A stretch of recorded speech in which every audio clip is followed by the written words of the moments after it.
Well, hello and welcome to a new year of Redleg Roundtable. We've got 1 year in the books of the show. So thankful to all of you who have listened and watched over that first year. And this year, it's 35 years since the 1990 World Series championship team. And I bring in Herm Winningham. Herm, you're the first guest from that team that I've had, even though I've had 26 episodes.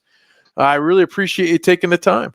Well, thank you for having me. Hey, I don't even remember, how many years until you just said it's been 35 years, and wow, it's been that long.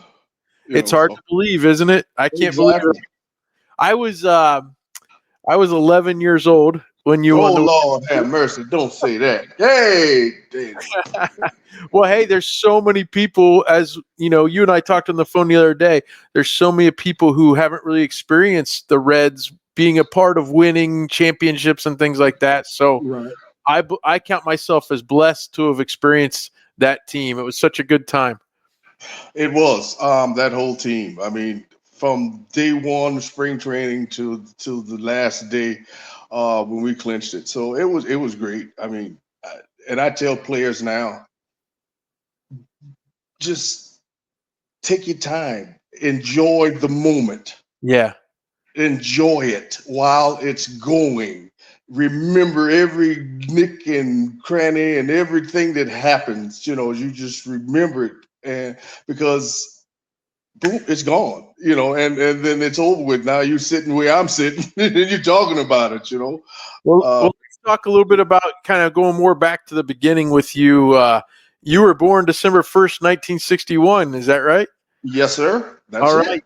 You went to high school at Wilkinson High School in Orangeburg, South Carolina. Tell me a little bit about growing up in South Carolina. It's the town I grew up in. It's in between the capital, which is Columbia, South Carolina, and Charleston, which is the port, down near the ocean. And I'm in between. It's called the Midlands. It's in the middle of the state, and it's a rural area. It's the largest county in the state of South Carolina, but not as far as population. It's just farming, a lot of farming, and there's some industry here. Um, and I grew up just a middle class kid in this town. I mean, there were problems everywhere, and hey, we had them here, And my mom and dad, they did the best they could with what we had, and but I never went hungry or whatever. But all I wanted to do was play in the major leagues. Yeah, My mom was the one that got me going. You know, that's so awesome. she just signed me up to play baseball, and I loved it ever since. We, She was a Brooklyn Dodgers fan. oh, Remember wow. that? She was a Yeah, okay. Brooklyn Dodgers. Yeah, absolutely. So did you go to Georgia Perimeter College? Well, I went to DeKalb South. All right, and DeKalb turned into Georgia Perimeter, and then it Yeah. turned into something else, and then now Georgia State has it or something or something. Oh, wow. Okay. But so But crazy thing, Herm, when I was researching you were drafted 4 different times. yes, sir.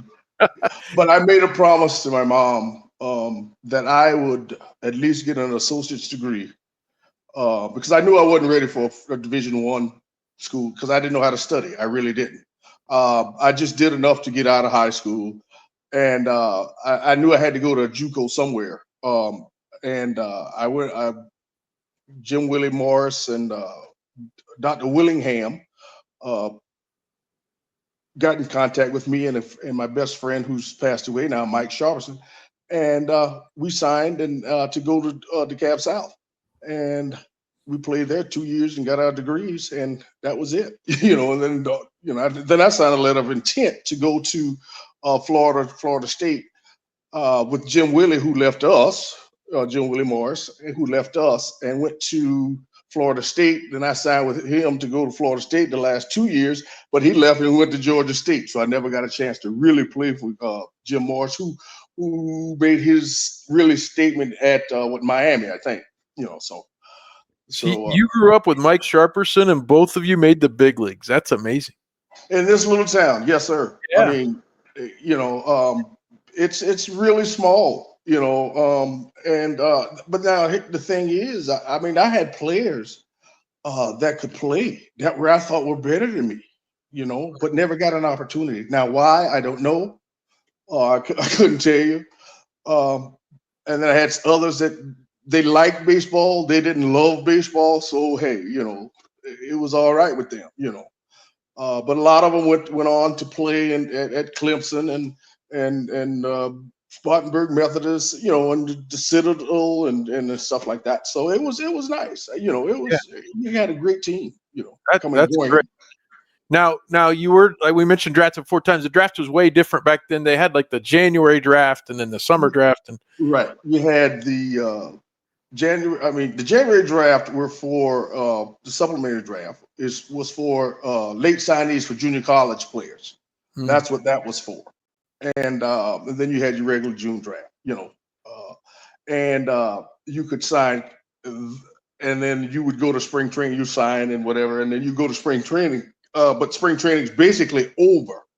Okay. And when you get there, it's a ragtag team of a lot of organizations in the area, like in Florida. We were at Joan W. Payson Complex. I was drafted last. Well, Phillies were going to draft me next. They were the next one in line. But I just, but the Mets had the rights to me, and so I just signed with the Mets. And then I ended up going to Joan W. Payson Complex.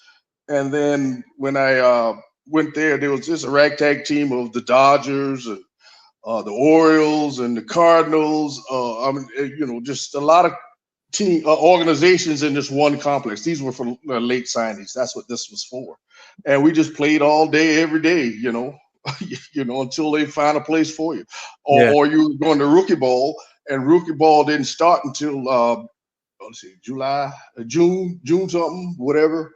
The end of May, because you only played like 70 games. So, and you just did that. You just played in Florida until they assigned you to your wherever you were going to go. So you end up with the Mets.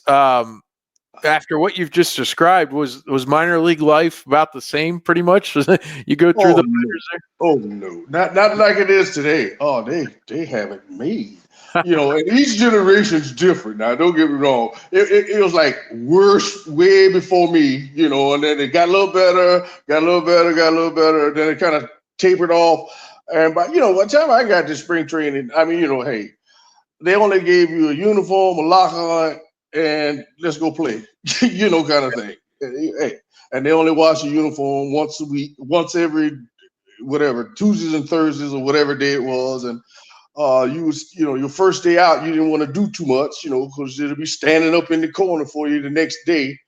But I mean, it was tough. You didn't make any money. They gave us $4 in the spring training in the minor leagues, $4, and that was to wash your regular clothes, your street clothes. That was it. Because they fed you and they took you, they fed you breakfast, they fed you lunch, and then they fed you dinner. Okay. So but it was, it was like a college atmosphere with we stayed at a hotel. They just got the whole hotel. The Mets had the whole hotel, and all they did was just have a cafeteria, put a cafeteria in it, and boom, and that was it. You go in and you eat. You got three vans that's going to take you or whatever, and you just go. You go where they go. Well, you ended up you got to AAA Tidewater, and you ended up playing. You played for Davey Johnson there, and of course he got the league job in '84, I think it was. And you played with some future guys, Wally Backman, Darryl Strawberry, those guys that were eventually on that '86 championship team. That was the team I should have been on, but there was something else in the. Hey, it was meant for me not to be on that team. But on September 1st of 1984, you get called up. You play your first game with the Mets. Tell me about your debut. Everybody remembers that. Well, of course. The night before we played in Richmond, AAA in Tidewater. It was Tidewater Tides, not the Norfolk Tides. And we were in Richmond, which is an hour and a half away. We got, Bob Schaefer said, "Hey, you got called up to the big leagues. Okay, you're going to the show. All right." So now that was like a Friday or whatever. My parents are coming up to watch me play. Okay, they're coming up to watch me play. Now we gotta get home, get back to Tidewater.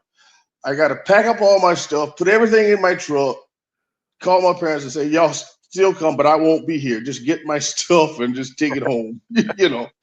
And so now I'm packing up all my stuff. You know, it's about 3:30, 4 o'clock in the morning. You know, and I got a red eye. You know, they would come by and get me at 6 o'clock. So when I went up, there was John Stearns. Who else was with me?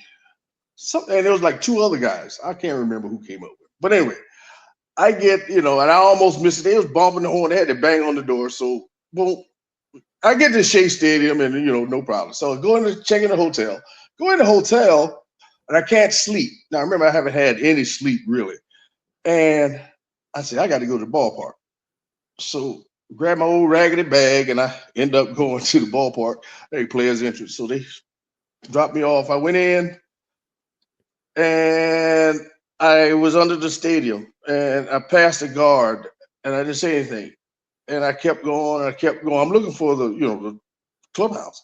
Yeah. And I walked around the whole Shea Stadium underneath. I passed 2 guards, one on one side, one on the other. And then I came back to the first one, and the guy says, I said, where's the Mets clubhouse? And he goes, oh, right here. I passed it. I already passed it right as soon as I come through the door. It was right there. I didn't know. So now I get in the clubhouse, and I come in, and I'm coming in gently, you know, easy, you know, like, you know, sneaking. But I come in, and then all of a sudden I see all the jerseys with the names on them, you know, I mean, just everybody, you know, and I'm like, oh wow, you know, because remember now, as a little kid, all you wanted to do was to play in the big leagues, Right. and I'm there, but I hadn't played, but I'm there. So now I'm looking for mine. You know, I see Foster, I see Hernandez, I see Wilson. You know, I see all these guys, Strawberry, and then at the end of the locker, they have a mobile locker. You know, you can put it at the way on the end. There was my name on a jersey, and it went from underarm to underarm. Yeah. You know, it's just Winningham all the way over, right? And I was number 21, and which was Danny Heap's number. And but anyway, and I hurried up and put that thing on. I put that uniform on. Man, I was like, wow. Look at, you know, I'm sitting in this portable locker with a stool. You know, I'm sitting there, and there's nobody there because I'm there early. You know, I'm really early, and I'm just sitting. And I said, now let me go out to the field. So when I went back out the door, and I asked the guard, I said, where's the field? He said, right up those stairs right there. Okay, I go up the stairs, come down the stairs, and go up some more, and you're in the dugout, you know. But it was like a bunker. You really couldn't see the field because you was like you real low. You know, you see the infield, but you couldn't see the whole field. So I said, okay. So I walked out on the top step, and then I said, I'm not gonna look back. I'm not gonna turn around. And what I did was I walked straight to center field. I walked right out to center field. So the only people out there now are the grounds crew there watering the field and whatever. And I go to center field, and I said a prayer, you know, to myself. And I go, and then I took a deep breath, and I turned around, and I looked up. I said, "Oh my goodness!" Because now remember, when you're in the minor leagues, your whole career, you never seen 2 levels. Basically, when I was playing, you never saw 2 levels of stands. Yeah. You know, all right. I'm in the big league. There's 3 levels. Some places get my half 4. You know, Right. so there's 3 levels of stands, and I'm like, man, the ball will never come out of them things. So now. So I said, wow, you know, so I'm looking around. I said, okay. So I go back in. I go back in the locker room. So I'm sitting there, and I'm just sitting. And I'm sitting. And then all of a sudden, there's some guys coming in. Nobody's saying anything to me. Everybody's coming in 1 at a time, 2 at a time, or they laughing, you know, whatever. They, you know, doing their thing. And I'm just sitting there. And then all of a sudden, you know, after about all of them were there, they, you know, nobody said a thing to me.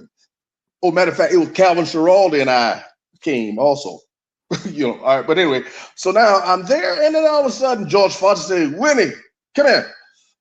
I go over to George Foster, and George Foster welcomed me. Wow. That's when everybody kind of, you know, well wished me, you know, to the big leagues, you know, kind of thing. Yeah, George's a former MVP. That's big time.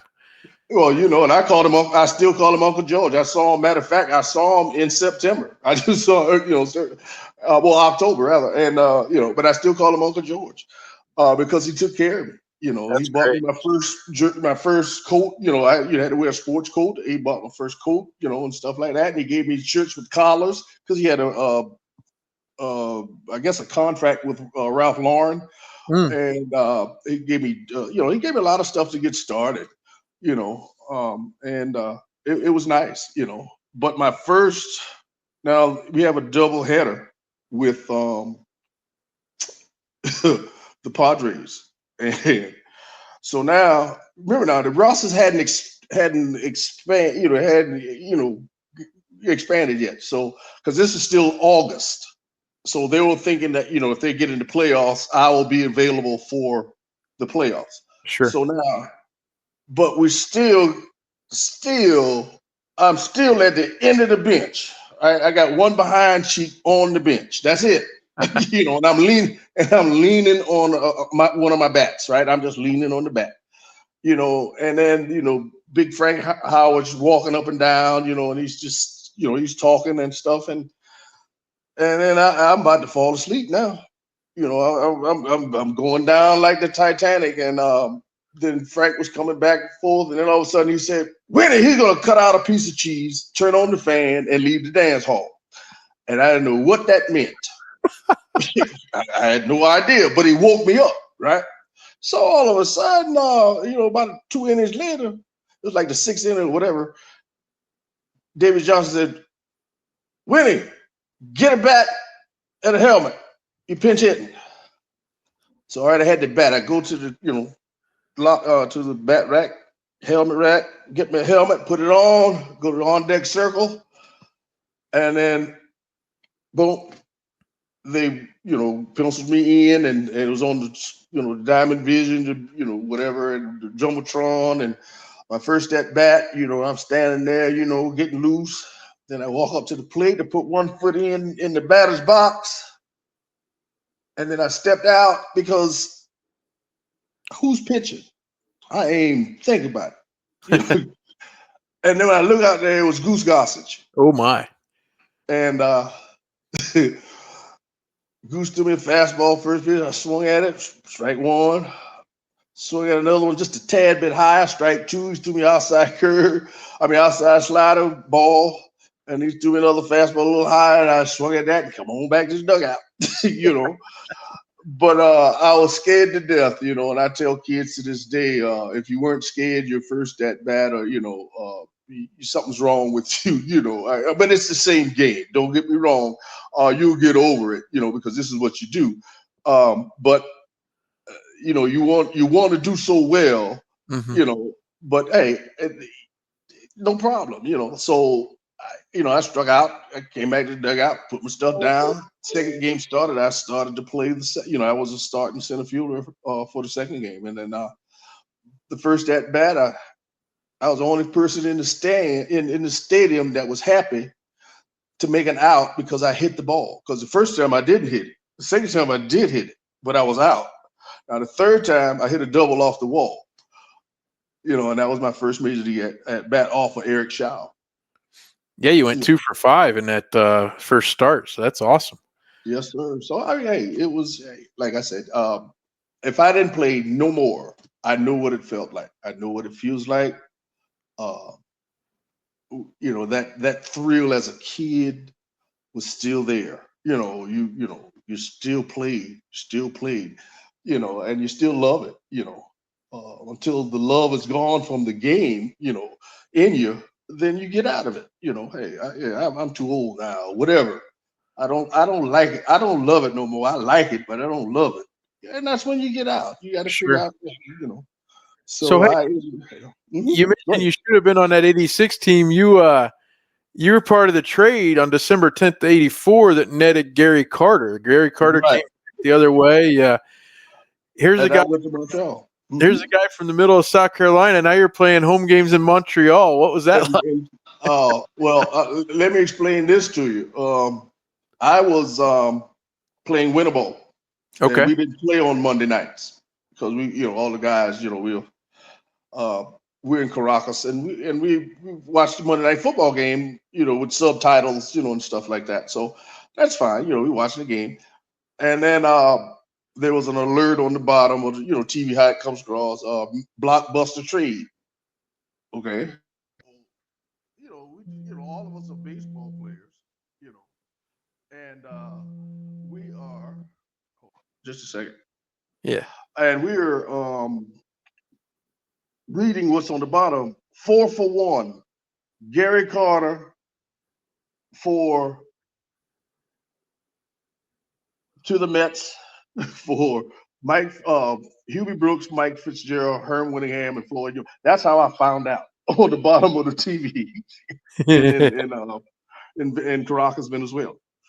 And then I said, "What?" I had to read it again. It comes across again. I said, "Wow." So I said, "All right." Then I ended up calling Joe McIlvain, and Joe said, "Yeah, we didn't want to trade you. We were trying to give him Mookie Wilson. They were trying to give him Mookie, but they didn't want Mookie. They wanted me." Okay, so they made that trade, and then the rest is history. Yeah. Yeah, you might have been involved in the big game, huh? Instead of Mookie. But hold on, wait a minute. I'm barely hearing you. Hold on, I got to do something here. Leave. Nope. I got to do something. I got to do something with some. All right. Hold on. I barely hear you. I'm trying. Mike, you there? You still there? okay, so you go to Montreal and you actually played 125 games in 1985. You were out in the outfield with Andre Dawson and Tim Raines, future Hall of Famers. Tell me a little bit about that experience. Oh, you talking about how I learned how to play the game? How I learned how? Oh, there we go. How to watch the game. I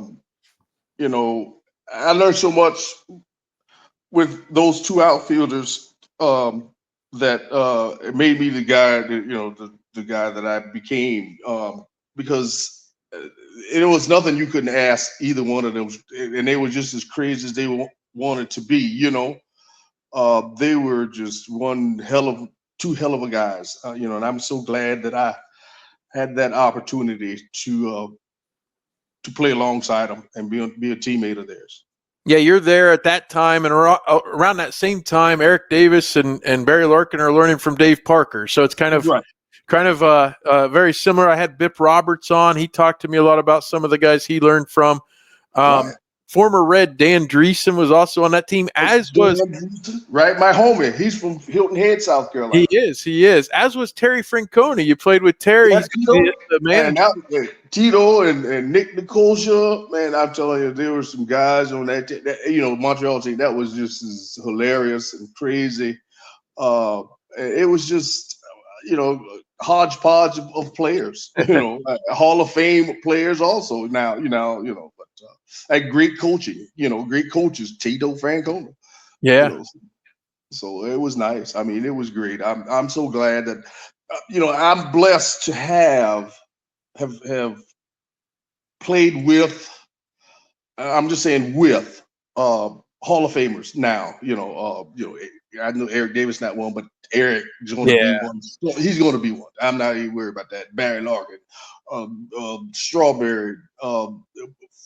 It's just astronomical. All the great outfielders I played with, and then in the Met organization, I had a lot of the old timers that were my coaches. Were pretty good outfielders. So it was just I was just blessed to be touched by all of them. That's amazing. That's amazing. So you played there for a few years. Let's fast forward a little bit. We're a Reds show, so let's talk about 1988. July 3rd. I retired. I quit because the Montreal Expos were going to send me to AAA. Oh no. Yeah, and I decided. I said, you know what?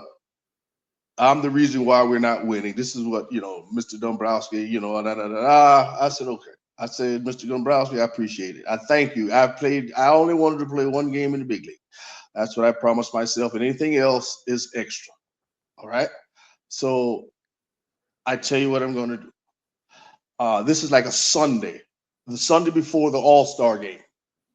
Okay. Because you only had 3 days. You had Monday, Tuesday, and you get back Wednesday and you play on Thursday. Yeah. And I told Mr. Dombrowski, I said, I retired. Don't you know, you don't get paid. I said, you think this is the only thing I know how to do? And I said, before your game starts, I'll be home because we're in Atlanta. And I said, if you have any respect for me, you would try to trade me. If not, thank you for the opportunity, and I appreciate it. And I walked out of his room. Wow. And I called a friend of mine, one of my college buddies. Boom, before the game started, I was already home. So Monday, I went out. I was going to buy a house. I got to buy a house. I went to Charleston, down to Charleston. I stayed all day, came back. Tuesday, All-Star Day, boom, I go down to Charleston again. I'm looking around. And when I got back, my brother said, hey, man, we've been looking for you. I said, why? Now, remember, we didn't have any cell phones. Right. Remember that? And they said, hey, you got traded to Montreal. I mean, to Cincinnati. So I said, okay. So I called my agent. Agent said, yeah, you got a flight waiting for you right now. Okay. So now so the next day I jump on the plane. Now, it was crazy. We go from, I go from Montreal to Cincinnati, right? And guess who starts the second half of the season? Cincinnati plays Montreal. So all my stuff that's in the locker, they've had it in a big old, they just put it in a plastic bag, big old garbage bag, and just threw it in the locker, in the visitor's locker. All right, so okay, which is fine. So now I'm a Cincinnati Reds, but when I walk in where I live, condos, it's an apartment complex. Pete always come there to eat with the owner at that time, and I walk in, from the airport, going to my condo upstairs, and he goes, I look in the dining room. There's Pete. He said, "Hey, shave that so and so off of your lip and let's play ball." I said, "Okay, Pete." So, Wow. So Okay. So you were ready to walk away from the game, and then you end up traded to the Reds, where you came with Jeff Reed, who became the backup. Backup catcher. By the time you went to the World Series in '90, and Tracy Jones goes over to Montreal along with Pat Pasillo. Now you didn't play with Pete Rose because Pete was gone before you got to Montreal. But now you're playing for him. He was still a player manager, kind of thing. He still had that thing. Right. So in Montreal, he had been there the year before you got there, and now you go to Cincinnati and you play for him. What was the experience being around Pete like? Oh man, you couldn't ask for or be around an ambassador for the game than that gentleman. That gentleman, he was a player's manager. He treated you just like you're a grown man. You know what you had to do, and you go out there and do it. That kind of thing. He put together that team basically. That World Series team, that was Pete's team. But he got in that that trouble, and then only thing that Lou came in and he brought in what I call, it's not discipline, but it's discipline. You know what I'm saying? If he didn't like something, he let you know, and you better come back at it. You better say something. You just don't take that that tongue lashing and not say anything. And he hated pitchers with a passion. Unless you're like the nasty boys, and then he didn't like them unless they were doing well. Yeah, that kind of thing. And but he just brought that. Hey, you know what, he'll put foot in your behind and turn it sideways. You know what I'm kind of saying. But Pete would just say, hey, all right, hey, you know what you got to do, that kind of thing. But Lou would jump on you, that kind of thing. I was going to tell you, sometimes when the guys I talk to, I have a bit of a connection with. I don't really have one with you, except if you had been traded a month earlier, I would have gotten to see you. The first game I got to go to at Riverfront was June 18th of 1988. So, oh man, I didn't get to see you. I saw Chris Sabo hit a home run, and oh man, yeah, he slid into third on a triple. Kevin Mitchell, one of your other former teammates, he was playing third base, and Sabe slid into third, knocked him over, and the ball got away. So Sabo scored. So, oh man, Mitch was my roommate from rookie ball all the way to AAA. Really? Okay. Yeah. When he played for the Reds later, he was really good. I mean, he had a really good season in 93, 94. He had 30 home runs, I believe, and his numbers, especially with today's like the analytics and things like that, the things he could do with a baseball. It was unbelievable. I mean, it's just I hate analytics. Numbers don't lie. It don't. But hey, there's a way to play the game, and there's a way not to play the game. There's a way to play it, when to play it, and how to play it. But anyway, that's another podcast. Let's look at 1990. You played in 84 games in the regular season. You get to the postseason in the NLCS, you're not playing every day, and it's getting colder out and all that. I wonder how do you stay ready? Was that a challenge at all? Well, let me go back. All right. When Lou came in the spring training, he told everyone their roles. This is your role. This is your role. This is your role. I got 8 guys that can play every day till I give them a break or whatever. Something happens or whatever. Next man up. So we knew, all right-handers on the bench knew if there's a bullpen getting loose, you got to be there. Oh, I'm about to lose you again, am I?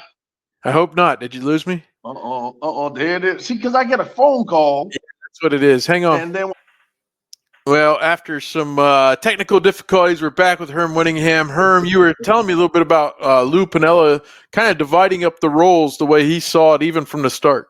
Exactly, from day one. In spring training, we always he told everybody we got 8 guys that's going to play every day. That's the 8 starters, and then everybody else just be ready.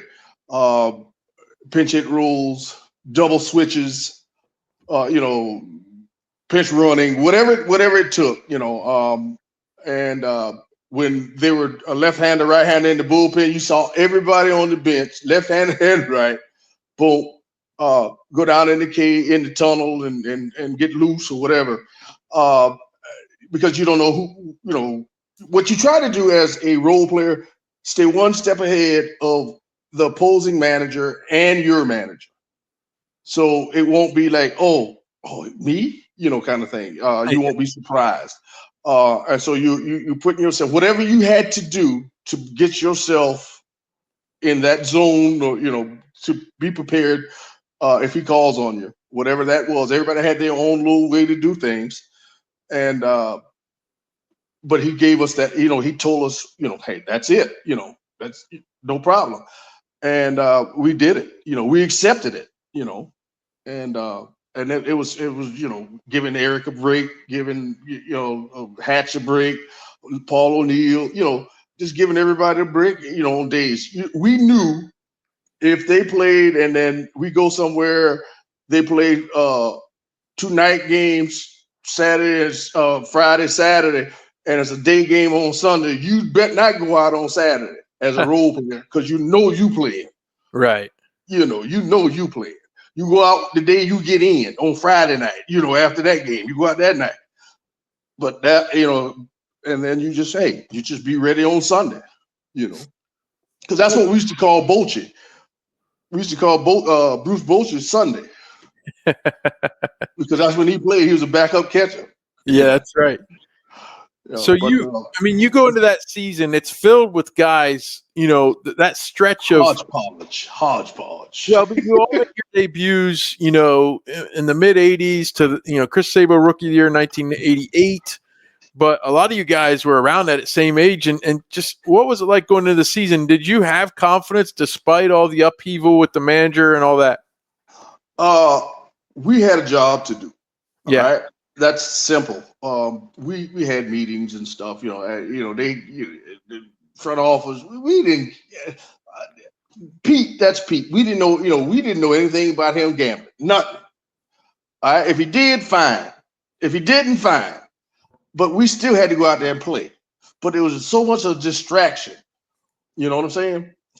That we decided, hey, we ain't asking. Hey, don't ask us about Pete. Ask us about the game that we just got through playing. So, and that's how we kind of kept the media off of us, kind of thing. And if you want to know something, you go ask Pete. Because I'm not, because we don't know anything about it. And if we did, we wasn't gonna tell you no way. Yeah. But and that's how we kind of try to pull it together, And then when Lou got there, now you ain't got to worry about Pete no more. I mean, really, because now we got a manager and stuff. But that's how we kind of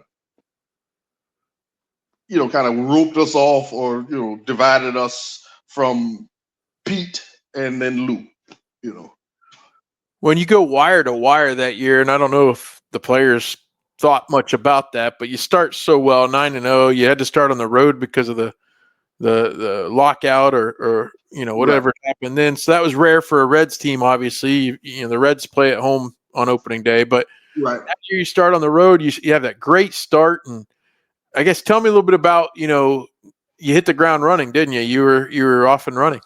Yes, I mean we started in Houston. I guess that's where it was. And then we just kept moving. I mean, we knew we were all right. Okay. We knew we had pieces to the puzzle. We had the centerpiece is there with the 8 guys. Pitching staff, we had some question marks with 4 and 5, kind of thing. But as far as defensively, with the 8, we could hold our own. It's just that when we get in the role players, what we're gonna lose and then what we gain, kind of thing, to help us win. And we all decide, hey, we're gonna play small ball. When we get in, we got to do our job. Simple. That was our job. You get in the game, guy hits a double in front of you, you know what you got to do. You got to get him to third. I don't care how you do it. They ain't got to give you. You ain't got to even look down. You know what you got to do. And that's how we played it. The role players played the small ball. That's how we played to help us win. We did everything that we possibly can to make our team win, to let our team win. Or in every position. I mean, role player, boom. If you had to hit and run. Not saying you were successful every time. I'm not saying that we're going to get the bunt down every time. Not get him over. But we knew what we had to do. We were going to die trying to get him over there. And that's how we played. Well, and look, I mean, you played a little bit. You played 3 games of the 6 in NLCS, but the World Series game. We knew we wasn't going to play. Lou already told us. Them horses we had. Y'all ain't playing. Yeah. Which is fine. Man, all of us we all had our pom-poms and and we was ready. I got in the corner of the dugout, me and Glenn Brad, we just sitting there, we just rooting them on and giving them 5, every time we scored. That was our role. It was, but then in game 4, Billy Hatcher, he's hitting Billy Hatcher gets hit. He's hit 519. Dave Stewart nails him. Years later, Joe Nuxall got in an argument with Dave Stewart when Stewart was a pitching coach for the Brewers. Right. Exactly. Saying, you threw at him on purpose. Right. Exactly. We knew that. Yeah. He had a record, seven bases in a row. He did. Yeah. 7 All right. So now when he gets hit, me and Glenn jumps up, and we get the throwing, getting loose Yeah. because we don't know what's going to happen. Okay. So now the inning's over. We sit down. Okay. We go on defense. Eric lacerates his kidney on a dive, a ball by singing line drive by Willie McGee. Yes, he did. All right. So we jump up again. We don't know who's going to play. So we doing our thing, getting loose, getting ourselves, ready if we have to go in. Both of us get in the game. Yes, you did. And me and Glenn had so much fun out there. It was unbelievable. I mean, because we didn't expect to play, so it was like it was like two kids in the candy store. I'm telling you, Glenn, how many hours? One, we was out there having a ball, playing, and it was just one of those things that I had a chance to do. Nobody can take that away from us, and especially me, because I didn't expect to play. Yeah. Glenn would come in for O'Neill sometimes on a lefty-righty thing, but right, exactly, yeah. So you went 2 for 3, and including you're talking about small ball, you dropped down a bunt single with Barry Larkin ahead of you there, and you score the winning run of the World Series by a sac fly from Hal Morris. Exactly. But see, now just remember, if you watch that game, we couldn't we couldn't put a bunt down to save our life. Early in the game, we tried to sacrifice. First guy we couldn't do it. Nobody could bunt the ball. All right. Then I get in the game. I get a hit and run, and I bloop it over the shortstop's head. Okay, no problem. All right. Then all of a sudden, we got Barry in front of me, and I bunt at one, and I took a strike, and so it's 0-2. So if you ever look at that picture, if you ever look at that game, I don't know if they will show it, but I got my hands on my knees, and I'm talking to myself out loud, and I'm telling myself, boy, this is how you got to the big league. Bunt the daggone ball, put it down. It ain't got to be perfect. Just put it down so Barry can get the second. Put it down. So, I looked down and said, Sammy, hit away or whatever. And as I got in the batter's box, I saw Connie Langsford. He backs up. I said, oh, yeah. And I didn't expect to be safe. I made sure it was like a safety bunt kind of, and he backed up just enough, behind the bag where I could just put it down and was safe. And that was all she wrote. Then all of a sudden, everybody's trying to bunt it now, because we know what we got to do, and that's how we did it. Get them over, get them in. That's right. And you won the game. You celebrate on their turf out by the mound. The picture after Benzinger caught the foul pop-up in that huge foul territory. Right. The video and the picture of you guys diving on each other, I'll never forget it. Well, see, I wasn't on that pile. Okay. The picture that they show, if you look at it, Jack Armstrong is coming out of that pile. Okay? Jack is coming out, and Jack is coming to greet me. Okay. I'm the last one, because I asked the man upstairs, the Lord Savior said, listen, if we win this, before I celebrate, I'll give you all the glory out there in the outfield. I got on one knee, and I said a prayer, and I turned around and I started running in. That's a great story. And that's what I did. Those of all the things, my first going to Shea Stadium, before I turned around, I said a prayer. Said, and you say prayers all the time, but the ones that just, are the ones that, hey, World Series, the highlights, first time getting there, thank you, and you give homage to who you think gave it to you, and that was the man upstairs, my Lord and Savior. That's amazing. And Jack Armstrong came and met you, though, huh? That's pretty cool. And he met me, but they cut it off right where my finger is. you can, but if you see the whole thing, you'll see me coming. If they have the whole thing. not everybody has the whole thing. So Now, I remember the stories. Look, I've got a memory like crazy. So I remember the stories. Eric Davis is in a hospital. right, we want to go there.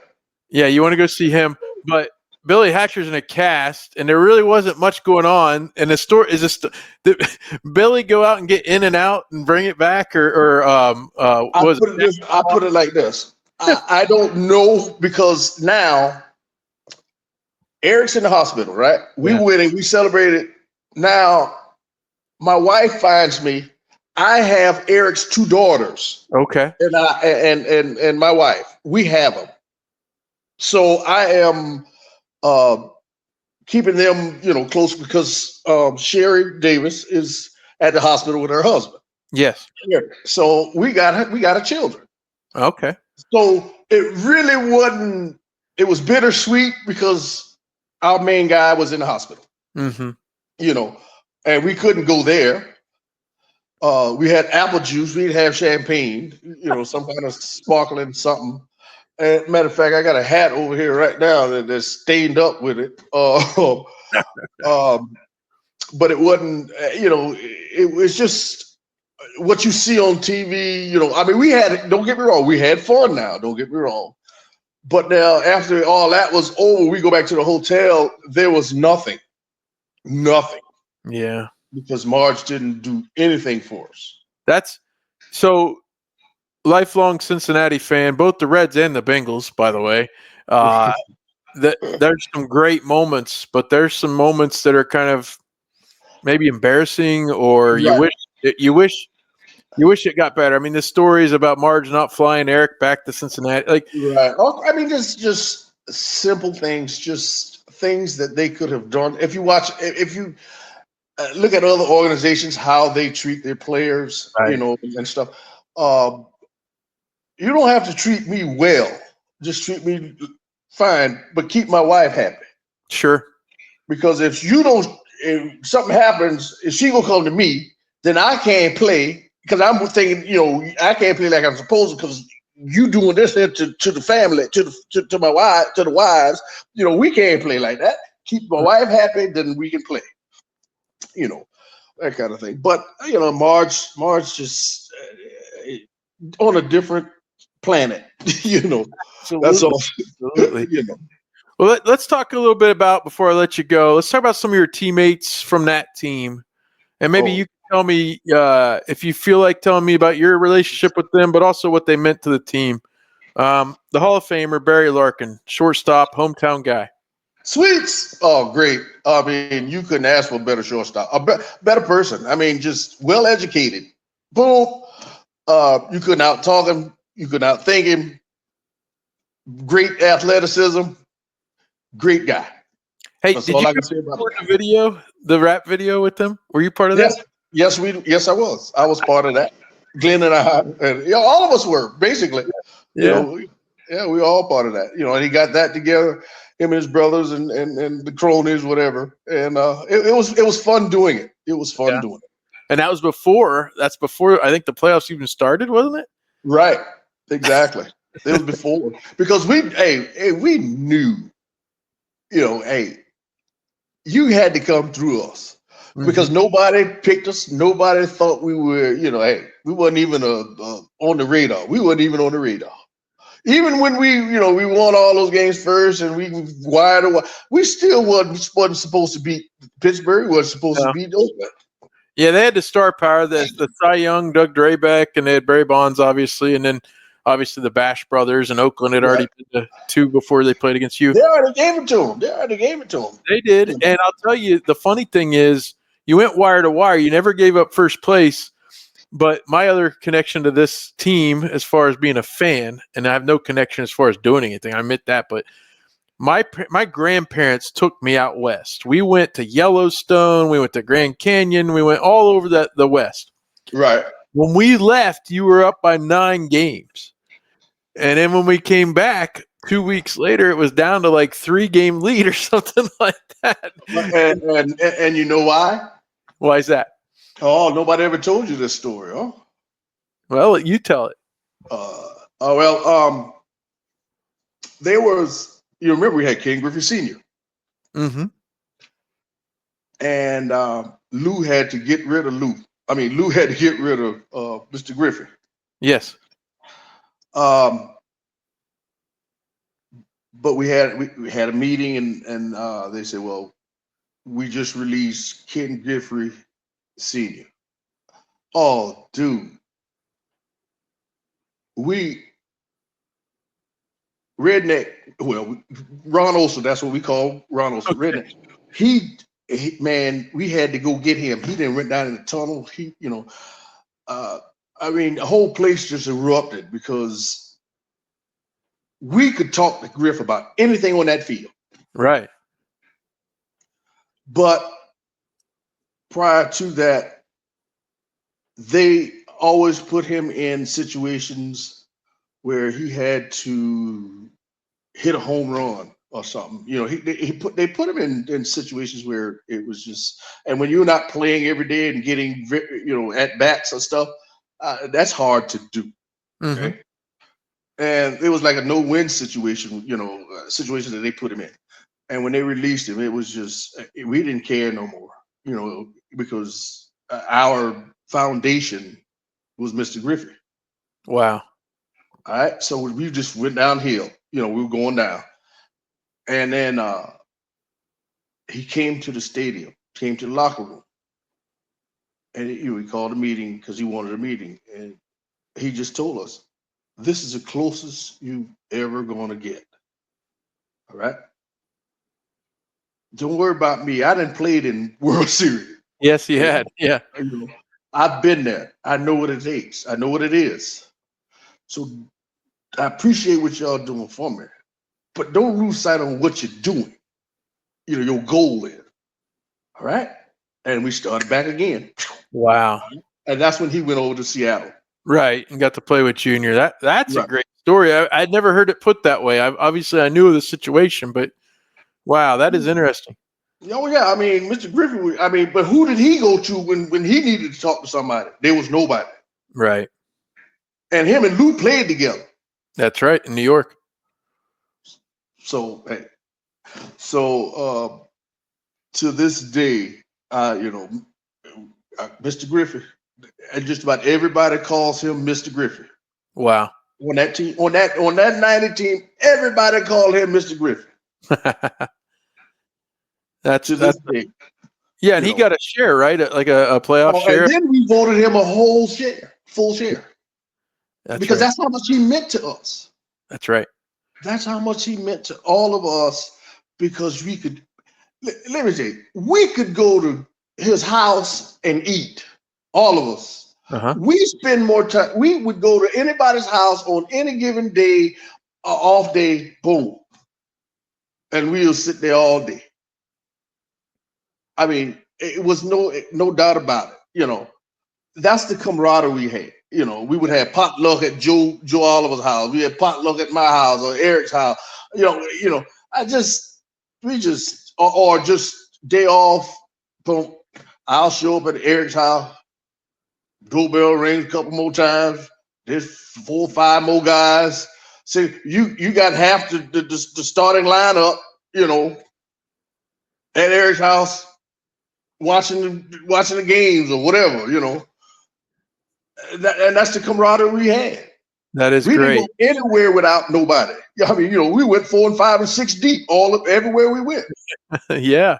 Well, tell me about Eric Davis being around him as a player. Around that time, he was still funny, great teacher. He didn't just tell you, he showed you and he explained it. Great teammate. Would give the shirt off your back, would do anything for anybody for you. But he would put you in your place if you were wrong. If you didn't do something right out there and he saw you trying to do it, he'll put, hey, get him next time, bro. Those are the teammates you want. Mm-hmm. Not when you're doing good.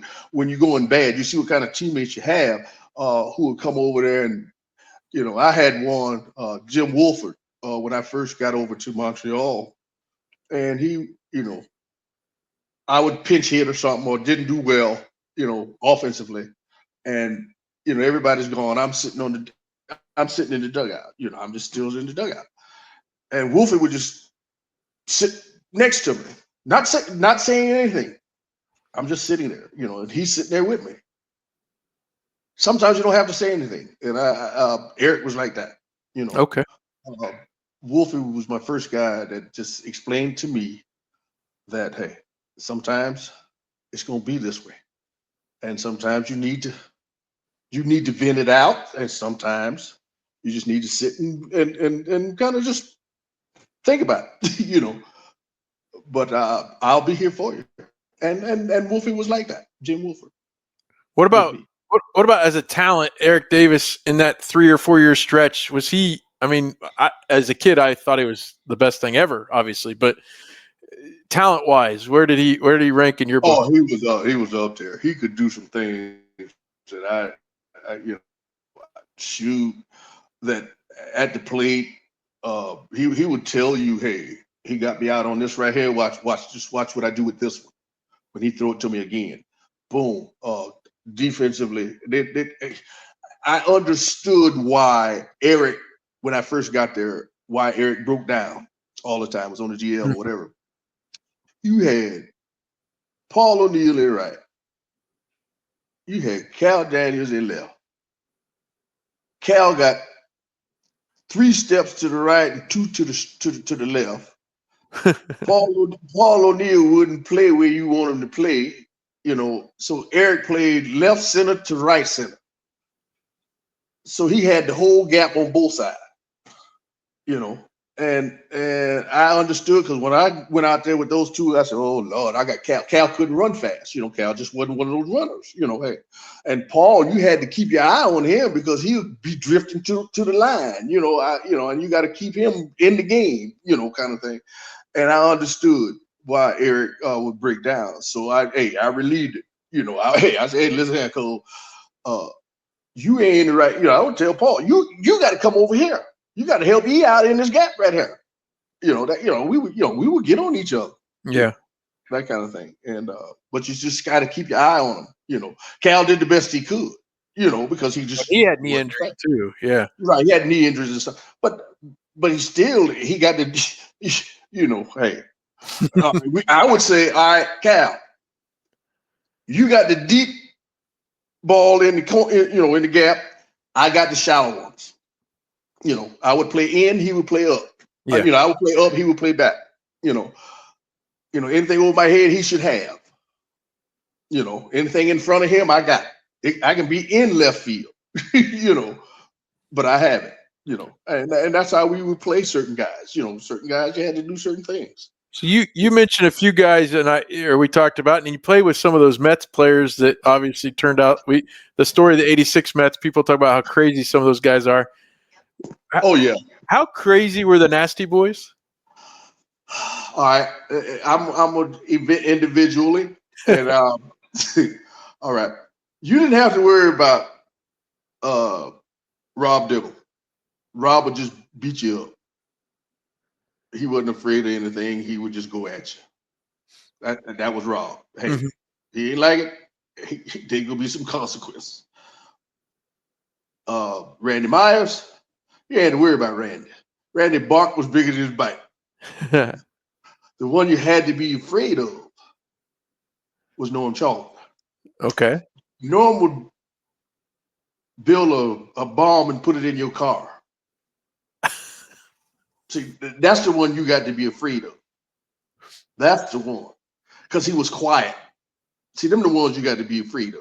He wasn't very boisterous. He didn't lose his temper until he ran in the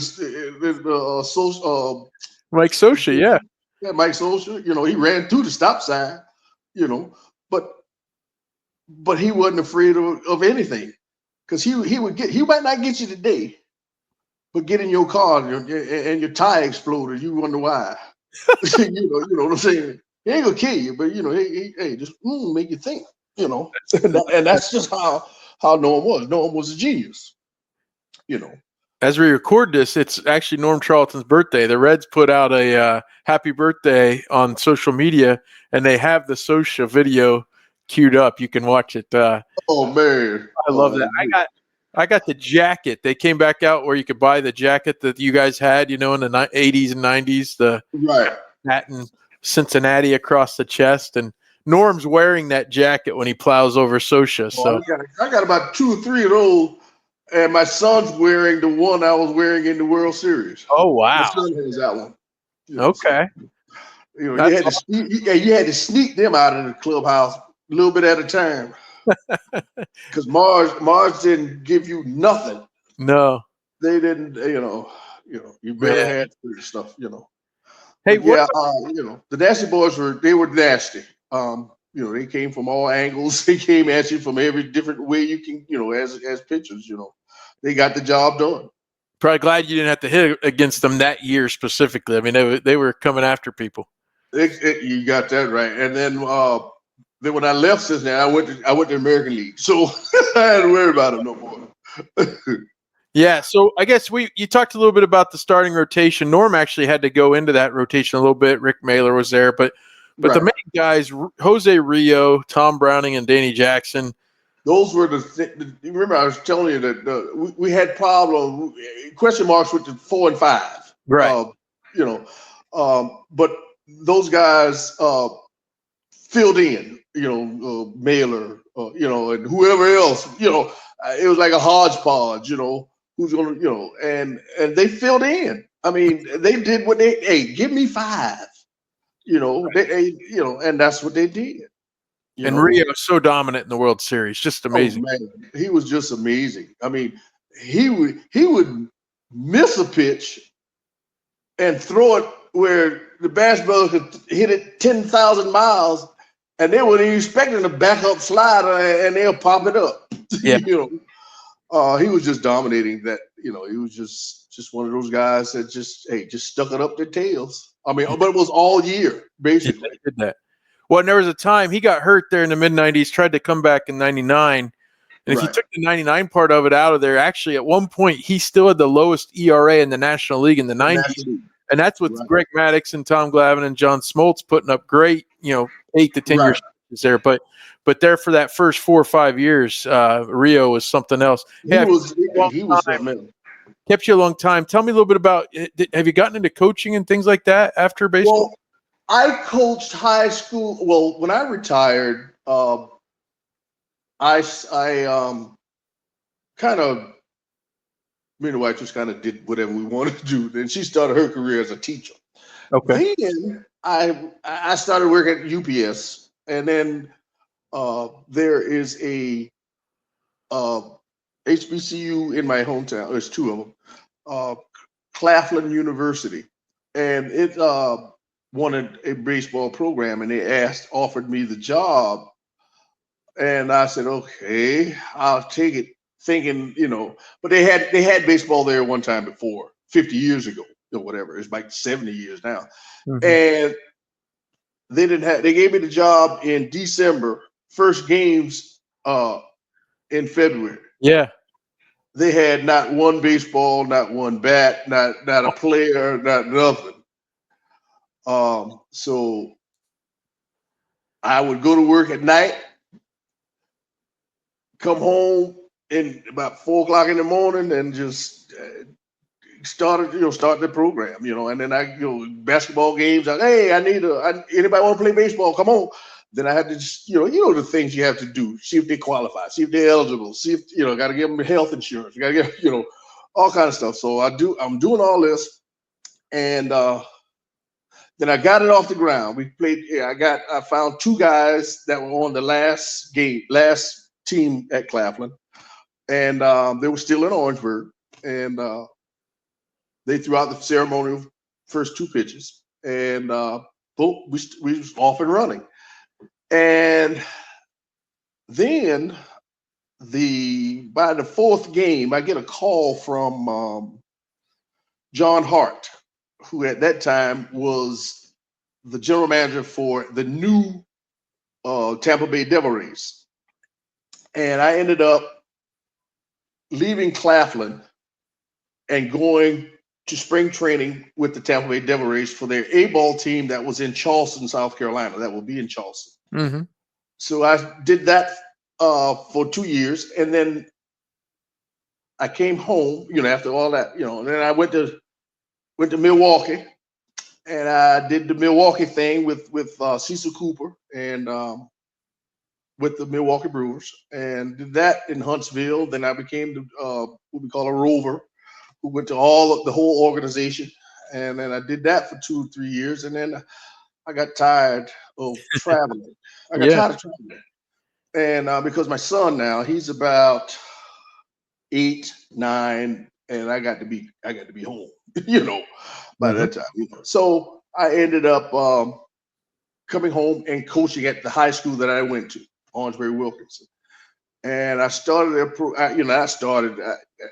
they weren't good. After we left, the years that I left, it just kind of went downhill. Then I started to try to build a program through the recreation department. I started, hey, I would give clinics. Hey, anybody, in the summertime, I would feed you. The government gave us food for Monday through Thursday, and I would have practice Monday, Wednesdays, and Thursdays. We practice Mondays and Wednesdays on whatever we hit on Monday, we hit on we defense on one day and offense on the other day. Then we have a scrimmage. We just play, and I did that for about 7 years at the high school. Then the kids were trying. Something was wrong with the kids. It is that generation, they just. And then I said, you know what? That's it. I'm not doing this no more. My dad said, you trying to beat a dead horse and you want him to get up. It ain't gonna get up. So that was it for me. All right. Then another school in a little town about 12 miles from my high school, in St. Matthews, South Carolina. Coach Dukes Isgett was a great friend of mine, and he said, "Come on, you can be my assistant." And let me tell you, it was a real small school, and I could handle that. I mean, the kids, boom, boom, boom. You can one-on-one, you can do those things. But at the big school, they did. I had the discipline, but I just didn't have the discipline where it's supposed to be on the field. I'm trying to get them out of what they've been used to. So when I went to the other little school, we went to the playoffs every year. I was there 4 or 5 years or whatever. And then I just said, you know what, Coach, I'm not coming back because I can't get kids to love it like you and I. And I'm not gonna give a kid anything that don't want it. They only want it when they're going bad, And I'm not that kind of guy because I said, listen, I'm at the cage every day, doing practice. Every day before practice, I'm there an hour before, sitting at the cage, waiting on kids and they get out early. We got kids get out early, whatever. And they don't want it before the season starts. Now the season starts. Now they want extra and early. Oh no, I'm not giving that because you should have been here before. Now you struggling, and now you come to me. I told you what to do, but no, you want to do it your way. You fine. So I just got kind of frustrated with that, and so now I do just individual stuff, one-on-one, and then I tell the parents, listen here, I don't care who this phone thing and these gurus that got all these quick fixes and stuff that you spending all this money. You spending $1,500 to for this guy here, and I see him and it don't look like he got any better. That kind of thing. And I'm going, man, I matter of fact, Pokey Reese and Pokey lives about 30 miles from me. Okay. And we had kids. He had like the 8, 9, 10-year-olds kind of thing. And I had like the 12 and 13-year-olds. And the parents would take them to somewhere and they spending all this money.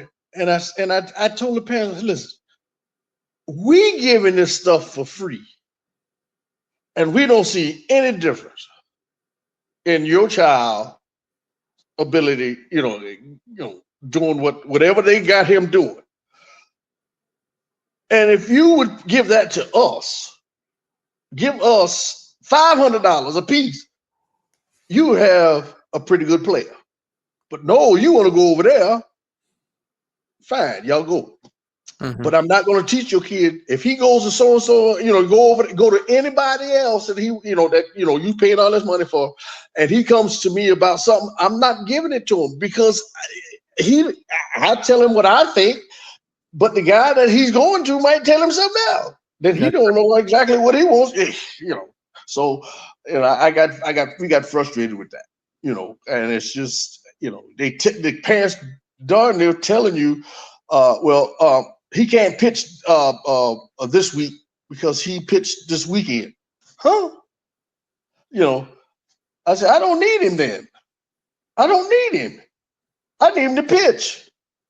You don't, and the thing is, you don't know who's gonna show up. You don't, summertime, shoot, you don't know who goes. You might get 8. You might have 9. And I got tired of that. I'm there. How come you can't be here? Oh, well, mom and dad. Oh, Lord. Okay. Well, hey, it's been 35 years. We can't believe it's that long ago. You are a World Series champion, and I really appreciate the time you've given me and the time that we've had to talk about your career. And my goodness, that 1990 team, a lot of times the Reds fans and their organization, they go back on that big red machine too much because we're like, hey, let's do something now. Your team is the one that we have for those of us born in a certain era. And I thank you so much and enjoyed watching you play so much as well.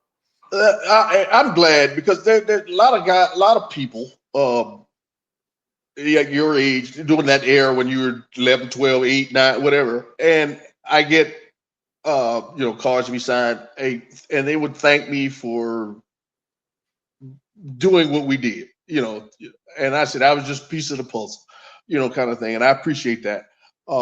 And I understand sometimes I'll be on Facebook and stuff and I see Reds this, and it's always a big red machine. And I think I know why. My own opinion, they're getting older and they're dying off. So yeah, maybe that's why, Well, but I would love to see more of that 90 team on their Facebook page and stuff. Well, hopefully they'll have you back sometime this year, and doubt it. We can celebrate. They only get, remember now, it's Cincinnati. Ain't nothing changed now.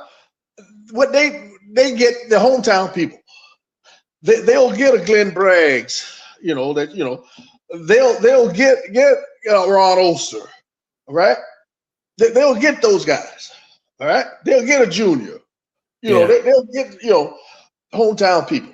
They get a Barry, but they won't go out and get a Danny Jackson. They won't go out and get a hopefully your team out. Right. They won't get that role player like Luis Quinones. They won't go out, and get a Herm Winningham, like they do the rest of the hometown people. They won't do that. They would do it one time. How many times they had Riverfest? I've been to Riverfest one time. Have you really? One time. Okay. I was invited one time, but that's all right. I'm good though. I'm not. Hey, it has nothing to do with. But that's just what what I see. So I'm good. I'm good. I'm home. I'm honeydew. That's all I'm doing. And the sun came out while we were talking. I'm good. Well, there you go. I've got snow plows coming up my street. So just remember, you're in the South where it's a little warmer. Herm, thanks so much for your time. Okay. I appreciate it. Thank you, Seth. Thank you. Hold on the line 1 second. All right.